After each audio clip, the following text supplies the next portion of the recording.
bought the bungalow because it felt honest. Small, square rooms, nothing fancy, a little slouch in the roofline that gave it personality. Corner lot in Portland, 2023, walkable coffee, buses that actually show up. I'm a graphic designer. My days are grids and pixels, so my house has to be tidy or my brain gets static. I labeled my moving boxes with masking tape and never took the labels off in case I reorganize, which I won't. There's leftover green curry in the fridge because I always think future me wants a late-night snack. A dented watering can lives by the back steps.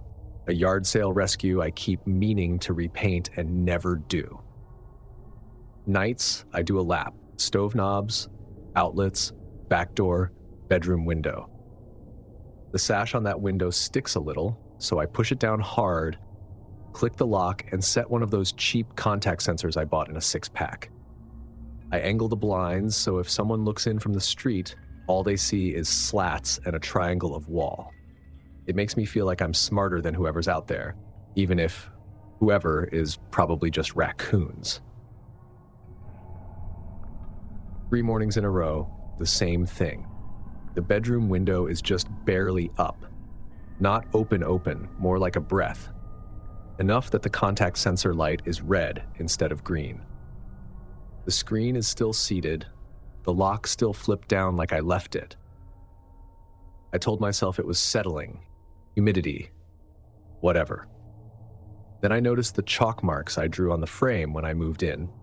2 little white dashes to show where the sashes meet didn't line up anymore. Maybe I moved them. Maybe it was my sleep brain. You can talk yourself into anything when it's daylight. Because I make a living checking things twice, I set up a test. I tore a slip off a receipt and taped it across the seam, half on the top sash, half on the bottom. I took a photo so I wouldn't second-guess my memory. I slept fine. In the morning, the paper was torn down the middle. The app that logs my contact sensors showed nothing because apparently the 6-pack is only good at boasting it's connected, not doing the one job it promised. Outside, below the bedroom window, I keep mulch around a scraggly hydrangea. That 3rd morning, the mulch looked dented, like something pressed in and sprang back. The sill had a faint smear of yellowish dust. It's Portland. Everything gets a dusting of pollen. But the smear had the shape of 4 fingertips if you squinted. I didn't want to squint, so I turned away and watered the hydrangea. By that point, I'd earned the right to be a little paranoid, so I went to the hardware store and bought a sash pin and a cheap wedge. The pin goes through both sashes. The wedge jams in the track for backup. Belt and suspenders. I also ordered a battery camera for the inside, facing the window. I mounted it on the curtain rod and ran the app. I moved my side of the bed so I could sleep facing the window. Felt silly and necessary at the same time. That first night with the new setup, I lay there and listened to the house. Baseboard heat ticking as it cooled, a distant garbage truck, 2 raccoons having a conversation like cranky neighbors. I watched the window until my eyes did that floaty thing they do when you've stared too long. At some point, I drifted off. In the morning, the wedge was still snug, the pin still in. The contact sensor light was green. I made coffee and opened the camera footage while the kettle hummed. At 2:43 a.m., the camera picked something up. The picture doesn't do well with low light. It grained everything into gray. I watched a hand appear at the seam from the outside, like it rose from the sill. Something thin looped around them and worked at the crack where the sashes meet. The sash pin wobbled. It shouldn't wobble. The hand eased a wire down, nudged, then the pin slid just enough to catch the lower sash on slack. The wedge held. The hand withdrew. Then nothing, except a shape right at the glass. Shoulders, no flashlight, no phone glow. The silhouette didn't move for maybe a full minute, just stood there, facing in. I thought I'd cry or throw up. Instead, I took screenshots. I told myself that meant I was handling it. That day, I added a second wedge, repositioned the pin, and put fresh masking tape marks where everything met. I even taped another receipt to the seam because part of me wanted to catch him again, as if collecting evidence could make anything about this feel controllable. The next night was humid, a film on the air, the kind that makes wood complain. I left the fan on a low whir and lay there pinned to the mattress by the kind of tired that looks like sleep but isn't. Sometime after 2, I heard a small rasp. Not loud. Then the faintest scrape and the soft pop that a screen makes when someone eases it out of a track without letting it spring. I watched the window. The screen edged inward. A hand came first, then the crown of a head. He lifted himself like he'd done it 100 times. Knee to sill, wrist on the lower rail, a small grunt he tried to swallow. We stared at each other at the same eye level. I screamed without planning to. It came out raw and ugly, not cinematic. It filled the room and probably half the block. His face went flat like he'd been slapped by sound. He didn't argue or shush me. He didn't say anything at all. He let go. His weight left the sill and the screen, and he dropped into the dark. You could hear the mulch go thunk when he landed, then scrambling, fast, the sound of someone who knows the yard. I called 911 and said all the sentences you're supposed to say. I'm safe inside. He ran. No weapon that I saw.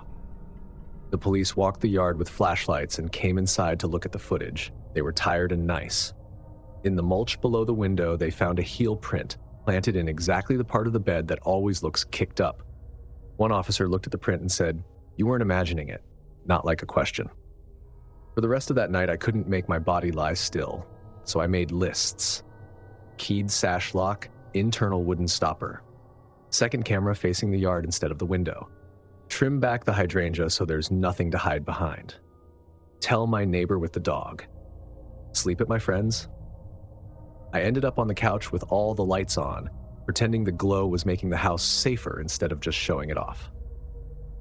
2 days later, my realtor called. He started with, "Are you okay?" which is a frightening way to begin. Apparently, the previous owner had reached out after hearing what happened. Her ex-husband had just been released from prison. He'd done time for domestic violence, and before that, this house had been theirs. He didn't know she'd sold it, didn't know she'd moved. The realtor apologized for not telling me sooner, but technically, there'd been no legal obligation. He probably just thought he was coming home, he said.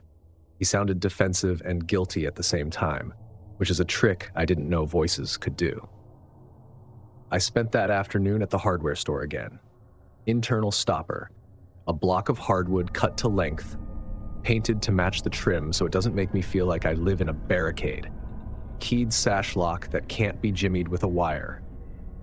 I installed a second camera outside, aimed down at the mulch and the slope of the yard, more useful than staring at my own glass. At night, I checked the feeds too often.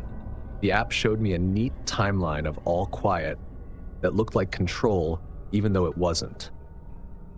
To this day, the cameras just send me boring updates, which is good.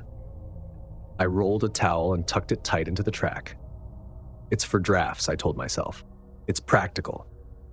But when my hand pressed the towel down, what I was really doing was giving myself something to push against if a wire loop ever slid between the sashes again.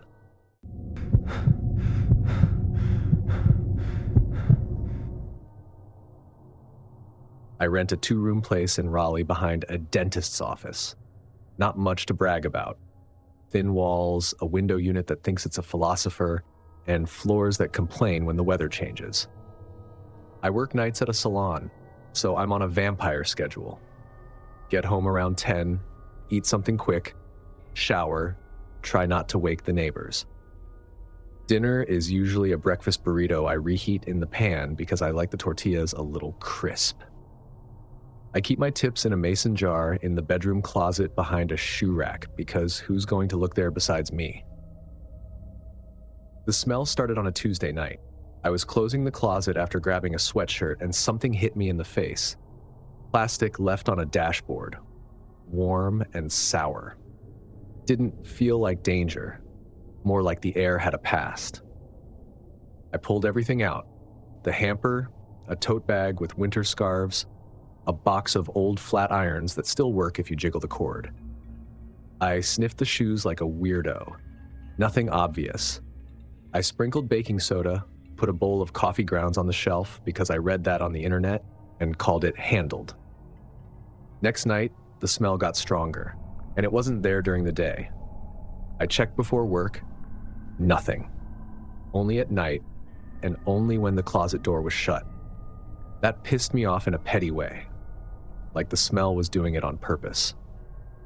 I washed everything I could fit in the machine, flipped the mattress just in case, even swapped the hamper for a new one from the grocery store. I remember thinking this was just old house nonsense, the kind you brag about later when you're pretending you like quirky things. On Thursday, I noticed the air moving. The closet has a piece of metal register on the back wall, painted the same off-white as everything else. My place doesn't have floor vents. Heat comes from the baseboards, and the AC is in the window. But when I held my palm near that little register, the air felt warm. Not strong, just a soft exhale, like the wall had lungs. I turned off every fan and the AC. I shut the bedroom door and stood in the dark with my phone flashlight off. The smell got heavier. I clicked the light on and aimed it through the register's little slots. Past the dust and paint drips, I saw black space. Not ductwork. A gap. It looked like a shallow cave, the kind kids dig in snowbanks. I didn't sleep much that night. I set the chain on the door and put a chair under the knob anyway, which was dramatic, but made my body settle. I fell out around 2 and woke at 5 to a knock next door and somebody's dog complaining once. By Friday morning, I had talked myself into it being in an old vent to nowhere. I took out the 2 screws I could reach. The other ones were buried under paint and pried with a butter knife. The metal popped. I leaned in and angled my flashlight. Behind the drywall lip, there was a thin mattress rolled tight. 2 grocery store water bottles with the label peeled. A nest of instant noodle packets, the cheap kind with neon seasoning. A tea light sitting in a wax ring. A flannel shirt. And on the far drywall, pencil lines at eye level. A row of hash marks grouped by 5s. I sat on the floor with my hands on my knees and just looked at it. My first thought, this is embarrassing, was whether I'd inhaled something dumb at work and was imagining it. I touched the mattress and came away with gray dust along the seam. It stuck to my finger like someone's skin had shed there a while. I called the non-emergency number. The dispatcher asked if anyone was inside. No, I said, and realized I wasn't positive. The officer who showed up was young enough to make me feel old. He took pictures, wrote down what I said, shined his flashlight through the gap a few extra seconds. He didn't look surprised. He said to leave it alone and get a contractor to seal it. He radioed a case number and gave me a card with the number handwritten again on the back, like I might forget. I texted my friend Cammie a photo of the register. Not the inside, I'm not completely reckless, and told her I had to call a handyman. She sent back 10 skull emojis and, "Girl, I'm coming over," which is why she wins at being a person. I found a handyman online with next day availability. The owner's voice was too chipper for the situation. "Bonus square footage," he joked when I explained the void. And then he did that thing where someone laughs at their own joke and realizes midway it was not a great read on the room. He said he'd come by after his morning drywall patch. I stuffed a towel in the closet door frame that night. Like that would matter. I locked the chain, shifted the couch to see the front door, and scrolled nonsense until my eyes got sandy. Around midnight, I slept. The apartment felt emptier than usual, which is a trick of nerves. At 11:47 p.m., someone pounded on the front door, hard enough to make the peephole rattle. I sat up so fast the couch springs complained out loud. The knocks came again, then again. A man's voice came through the wood. "You took my bed." A pause like he wanted me to answer. "I sleep there." Another pause. "You stole my pillow." I didn't go near the door. I kept my phone on speaker and dialed 911 while I stood in the hall where the chain's shadow fell across the wall. "I already called them," I said, loud enough for the door. "Please leave." He didn't swear. He didn't shout. He said, almost mild, "I was there before you." He knocked again. The dog next door gave one single bark like it agreed things were off. When the officers came, his voice switched to pleading and then complaint. They told him to keep his hands where they could see them. He said he didn't do anything, that he was only getting what was his. He let them cuff him without a fight. I didn't recognize him. I don't know if I expected to. He looked like any man who'd been outside too much. Thin, a little sunburn across the nose, hair cut by guesswork. They took a statement, asked if I was okay, and if I had somewhere to go. I said I was fine. That wasn't true, but what else do you say? He told me the guy claimed he'd been sleeping there before I moved in. I didn't have a clever reply. I offered them water. They declined. The handyman came in the morning. He wore boot covers without being asked and smelled like drywall mud. He looked through the register, nodded once, and got to work. He cut back the lip, filled the void with insulation and something that looked like glittery foil, and sealed the seam. I signed the invoice and tipped him cash. He told me to keep the receipt in case the landlord wanted to reimburse. I slid it into a drawer and stared at it for a weirdly long time. That night, the apartment felt brand new and stale all at once. The smell was gone. Mostly. There was still a hint of something when the room got hot, like it soaked into the paint and decided to stay as a souvenir. I primed the inside of the closet anyway. Cammie came over with Thai food and talked about a client who wanted bangs in humidity season. A brave soul. We sat on the floor and ate from the cartons. We laughed at nothing just to hear it. When she left, she hugged me a little longer than usual and said she could stay. I said I'd be okay. Some of that was true. I moved the mason jar of tips to the freezer behind a bag of peas and a pint of vanilla. In case of burglars, I told myself, but really I just wanted to put something I worked for in a place that felt cold and solid. I put a rubber doorstop under my bedroom door before I slept. A silly triangle that couldn't stop anyone determined. It made my breathing slow down anyway. The officers said they'd put a patrol by for a while. The landlord said, "Wow," and "unbelievable," and then asked for photos. The closet is painted, sealed, and still feels like a mouth that has learned to keep secrets. I sleep, mostly. And when I don't, I stand in the hallway, listen to the radiator hiss and the neighbor's dog give that single bark, and try to remember which part of the night means morning is close.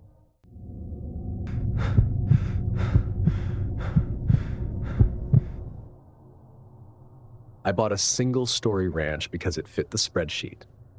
Palm trees and matching mailboxes. I work remote, so my days are columns and totals, not weather or people. The first week, the neighbor to my right introduced himself. Mid-40s, tan, wide-brimmed hat like a park ranger. Said his name twice. I lost it twice. Every morning when I took the trash out, he waved from his yard. It became part of my morning formula. Coffee, inbox, wave. 2 months in, I noticed he always stood in the same patch of grass. Feet planted, shoulders squared to my house. Never a step left or right. No smile, no good morning. I marked it as routine neighbor behavior and left it at that. One night I saw him inside. His back window faces my bedroom. Lights on, curtains open, looking toward my side of the fence. No phone, no cooking, just watching. I told myself, people stare at nothing all the time. Accountants stare at spreadsheets. Maybe he was doing the mental version. Then on a Tuesday, the wave stopped. I stood there with the trash bin open, waiting for the gesture that would close the loop. Nothing. His car wasn't in the driveway either. I thought about the possibilities. Trip, Illness, job change, death. That night, his motion light came on and stayed on. Around midnight, a police cruiser rolled up, lights off. 2 officers knocked, then split up. One walked the back, right past the window facing my room. I watched their shadows cross my blinds. Another car came. Locksmith. Door opened. Lights flipped on inside. Entry, hall, kitchen, like someone turning pages. A plainclothes guy arrived next. Gloves, clipboard. They carried out 3 boxes, no stretcher. The man set a manila folder on the hood of a car and began laying out photos. It took a few seconds to understand what I was seeing. My house in pieces. My bedroom window. My desk lamp glowing through the glass. My bedspread with navy stripes. The sad plant on the sill. Each shot from a slightly different angle. A sequence. I stayed inside, watched them pack everything and leave. His motion light clicked off. The grass patch went dark. A detective came a week later, asked if I'd ever had issues with the neighbor. I said no, unless you count consistency. Asked if I'd noticed him watching me. I said, not really. Asked if I felt threatened. I said, I don't know. All true. He said maybe it was a hobby. Then he cleared his throat like the word didn't fit. He suggested I get curtains. I ordered blackout ones that same hour. They trap heat, bad for Phoenix, but effective. I rearranged the bedroom so the bed no longer lined up with the window. If something could be seen, I wanted to control the angle. Days went back to normal, or the appearance of it. I worked, I ate, I logged expenses. 2 weeks later, the house went up for sale. A new detective called. Same questions. No answers. He didn't give me the neighbor's name, didn't tell me what they found beyond the photos. Said if I noticed anything unusual, I should reach out. I saved his number under Detective Phoenix. That night, I went outside to take out the trash. I looked toward that yard, empty, but my eyes found the window that faces mine. Even with the lights off, I could picture him standing there, perfectly aligned. That level of precision doesn't happen once. It takes testing. Sometimes when I can't sleep, I replay that night in my head. The officers at the door, the rectangles of light moving through the house, the folder opening on the hood. I remember how deliberate each photo looked. Like he wasn't sneaking pictures, but recording data. Observation as routine. It's been months now. The new owners moved in, a couple who keeps their blinds closed most of the time. The motion light still flicks on randomly. Could be a cat, could be a sensor glitch. I logged the pattern for a week, but there was no clear trigger. My friends tell me to forget it, but forgetting doesn't match my wiring. You don't delete cells, you hide them. He'd figured out the one line where he could see into my room without being seen. That required planning, measurement, patience. I wonder if he started waving first or measuring first. The house feels fine. The curtains stay shut. But sometimes when the AC kicks on and the fabric stirs, I catch a 1-inch gap where the light slips through, enough to show a thin slice of his old kitchen window. I don't look long, just enough to confirm there's no one there.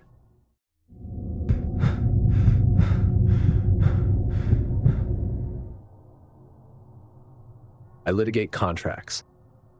My job is to find the clause that saves you. When I bought my house, I read every line. Seller's disclosure, normal. Lockbox history, fine. Key exchange, signed, dated, notarized. The realtor, mid-40s, polished, practiced smile, was forgettable in the way I like.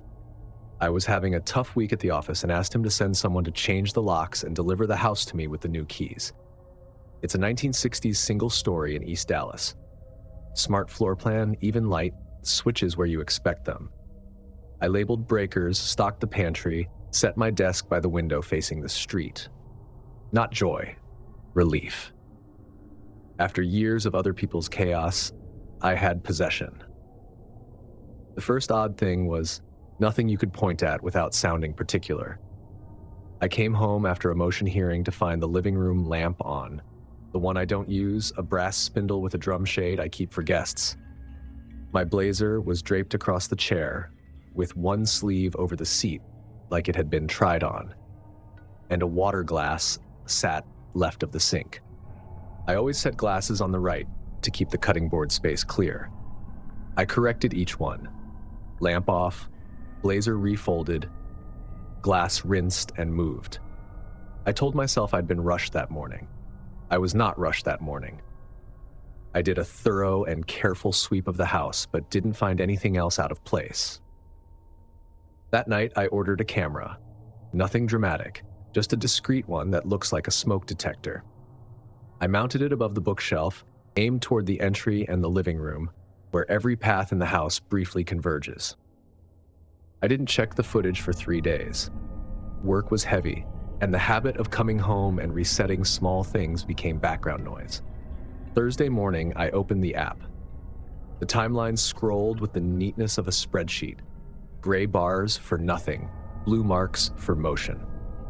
A block of blue sat at 12:11 a.m. Thursday. I tapped it.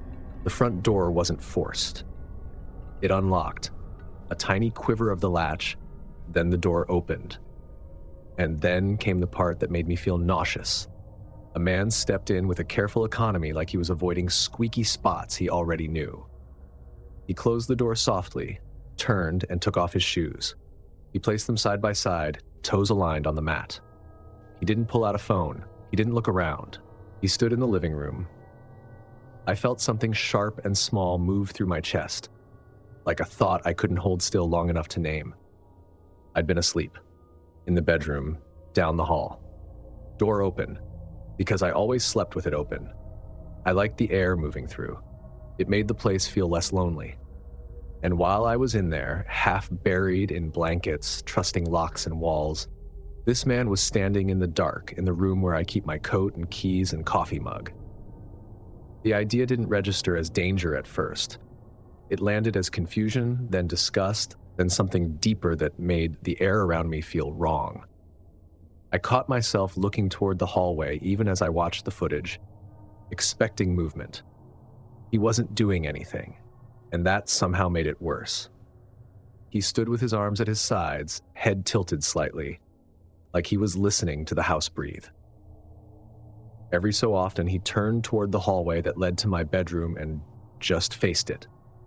No steps forward, no gesture, just a man-shaped pause aimed at where I slept. At almost 2 hours, he slid his shoes back on, opened the door, and left. When I leaned closer to the screen, the light from the camera caught his face for half a second. It was enough. It was my realtor. The same man who handed me the keys 6 months ago, all smiles and handshakes, telling me how safe this area was. That knowledge didn't arrive all at once. It spread, slow and heavy, like realizing the person you trusted to close your door had learned to open it again. I went through my closing emails, every attachment, every sentence. I found the line I'd forgotten. I'll keep a backup for emergencies. It helps if something goes wrong before you're fully moved in. It had sounded harmless back then. I'd thanked him for being thorough. Now I read it again, and all I could think was how easy it is for someone to call control a favor. For a long time, I just sat in silence, watching the freeze frame of his back turn toward the hallway. I realized that even after seeing the video, my body hadn't relaxed. It was as if my house wasn't a house anymore, just a container that had let someone in and hadn't told me.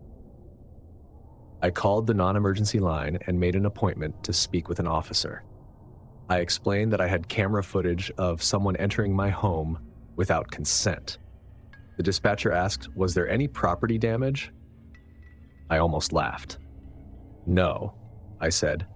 "He didn't break anything. That's the problem." I forwarded the footage to myself and printed stills with the timestamps, because paper is still how you make something feel like it exists. The next morning, I met with the officer. I handed him the flash drive with the video and printed stills of each frame that caught the man's face. He watched in silence.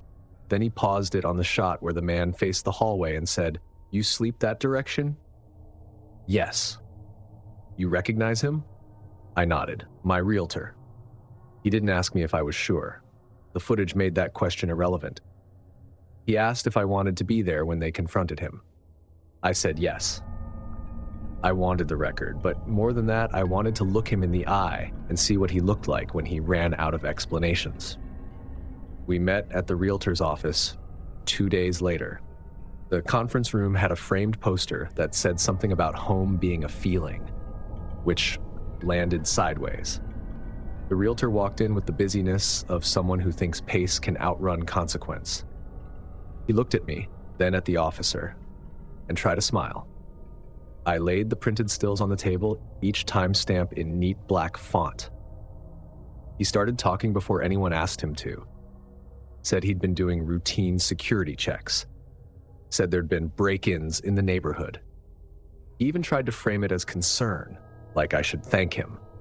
He had no emails, no contract addendum, no text messages, no consent form.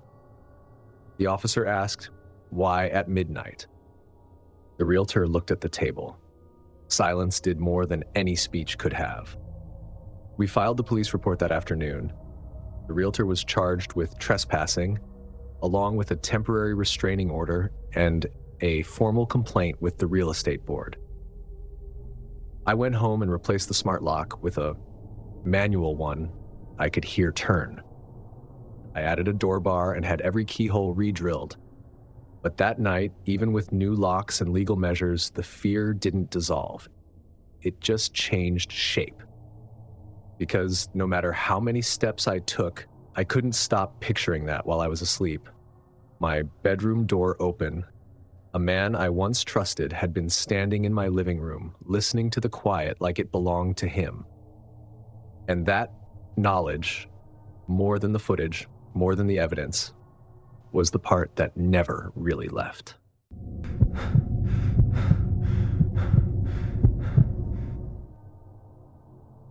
I buy houses other people walk away from. Nashville's full of them, flips with shiny paint over old bones. This one looked simple. 2-bedroom, crawl space foundation, new flooring that still smelled like glue. The inspector's report read, "No notable defects." I printed it, slipped it into my color-coded binder, and moved on. I manage rentals for a living, so I always have a headlamp, knee pads, pest traps in the truck. If something goes wrong, I fix it. If I can't fix it, I document it. That's how you keep the chaos out of your head. Not gonna lie, it began with something dumb. A vent, living room, low on the wall, right below a window. A return grill, bright white and clean. But the floor plan from the flipper showed only one return. In the hallway. This made 2. And outside, there were 4 foundation vents in the brickwork, not 5. I counted twice. The numbers didn't match. I bent down and looked closer. The screws were mismatched. 2 Phillips, 2 flathead. Rookie detail. Someone had worked on it fast. I grabbed the drill from the truck and backed them out. The grill popped off, leaving a dustless outline on the paint. Behind the ductboard was nothing, just black air. No ductwork, no insulation, a gap that went deeper than it should. That bothered me. I've seen plenty of flips done in a hurry, but this felt different. I went to the crawl hatch in the utility corner. The flipper had left it clean, which is rare. I opened it and felt that familiar crawl space breath. Damp soil, old plastic, and something else, maybe chemical. I strapped on the headlamp and dropped down. At first, it was the usual: joists, pipes, a few cobwebs that looked fresh. Then the light hit something that shouldn't have been there. A mattress, thin and folded flat on plastic sheeting. Next to it, a half-pack of bottled water and a grocery bag with a receipt stapled to the handle. I picked it up. The date was yesterday. There was a small pile of folded mailers rubber-banded together, addresses from nearby streets, not mine. I traced a joist with the light, saw a line of charcoal scrawled across the beam. One word, written over and over. Mine. I stayed crouched there longer than I should have, with the headlamp trembling a little on my forehead. It's not unusual to find signs of squatters in vacant houses. Usually you just call it in, patch it up, move on. But this didn't feel like leftovers. It felt like I'd walked into something current. I started backing out, slow. My plan was simple. Get out, call non-emergency, let the police clear it. Then I heard it. A small shift in the dark. Not a rat. Not the house. Weight moving across dirt. Hello? I said calm, because tone matters more than words when you don't know who's listening. Silence. Then the soft drag of plastic shifting. I'm leaving now, I said. You're not in trouble, I'm backing out. A shape separated from the shadows. The headlamp found a man crouched near the utility line. A thin, gaunt figure, face pale under grime. His eyes caught the light like glass. This is mine, he said. He wasn't shouting. He said it the way someone recites a fact. His hands were shaking, but not from fear. I was here before the paint dried, he said again, louder. You're trespassing. My voice came out calm, professional reflex. Okay, I hear you. I'm leaving now. He stepped forward. My light caught the edges of his face, the streaks of dirt on his jaw. You came into my room, he said. You touched my things. You don't belong here. I kept my back toward the hatch and eased one knee at a time, careful not to trip over pipes. I'm calling the police, I said. I'm going outside now. The word outside seemed to set him off. His voice rose, ragged, furious. You stole my house. You think you can take what's mine? I'll make it right. He took one more step. That was enough for me. I climbed up, pushed the hatch cover in place, and walked straight outside while dialing. I told the dispatcher I wasn't sure if he was armed, but he was inside the crawl space of my property right now. She told me to stay back. I waited in the yard, keeping my eyes on the hatch. My headlamp still glowed down the gap where the cover didn't fit flush. I could hear movement below, shuffling, breathing. I stayed on the line until the cruisers turned the corner. 2 officers arrived, flashlights out. They announced themselves and crouched by the hatch. The man came forward with his hands visible. His expression wasn't fear. It was disbelief. Like he couldn't understand how someone else's authority still applied to him. They cuffed him, coaxed him out, and led him to the car. He kept muttering that he'd been here before me, before anyone. The words, before the paint dried, came out again and again. After they left, the quiet pressed in hard. One of the officers told me there had been previous calls tied to this address. A squat, then an eviction last year. The flipper's disclosure said vacant at close. I guess paperwork can lie too. I called the flipper and told him what happened. He just texted back. We had no issues during renovation. Maybe he came after.